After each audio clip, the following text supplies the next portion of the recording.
રાજ્યના મોટાભાગના જિલ્લાઓમાં ગઈકાલે બાર એસોસિએશનની ચૂંટણી યોજાઈ હતી, જેમાં સતત બીજી વખત 110 સભ્યોના રજિસ્ટર્ડ વકીલ મંડળે સર્વાનુમતે નિર્ણય લીધો હતો. કેશોદ બાર એસોસિએશનના પ્રમુખ તરીકે સુરજભાઈ ચાવડા, ઉપપ્રમુખ તરીકે JN સિસોદિયા અને મૌલિકભાઈ દેવાણી, મંત્રી તરીકે સત્યમભાઈ બોરડ, સહમંત્રી તરીકે અમિતભાઈ રાણીંગા તેમજ ખજાનચી તરીકે DK પરમાર બિનહરીફ ચૂંટાયા હતા. કેશોદ વકીલ મંડળની 2024ની જે ચૂંટણી બાર કાઉન્સિલ દ્વારા નક્કી કરવામાં આવેલ હતી. આ ચૂંટણીમાં અમારા કેશોદ વકીલ મંડળના હાલ જે બિનહરીફ ચૂંટાયેલા જે હોદ્દેદારો છીએ તેને જે કેશોદ વકીલ મંડળીય સન્માનની ભાવનાથી અને ક્યાંય ઇલેક્શન નહીં પણ કેશોદ વકીલ મંડળ એક પરિવાર જેવું હોય અને સતત આ મને ત્રીજી વખત પ્રમુખ તરીકે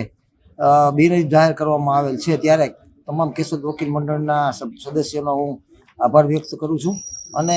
આ ચૂંટણી પહેલાં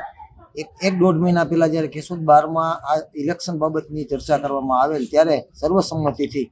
ઇલેક્શન નહીં પણ તમે જે બોડી કામ કરો છો એ સરસ રીતે કરો છો અને કેશોદ બારના પ્રમુખ તરીકે ત્રીજી વખત મને સમરસતાથી જે હોદ્દો ગ્રહણ કરવામાં આવ્યો છે ત્યારે હું ખૂબ કેશોદ બારના વકીલોનો ખૂબ આભાર વ્યક્ત કરું છું.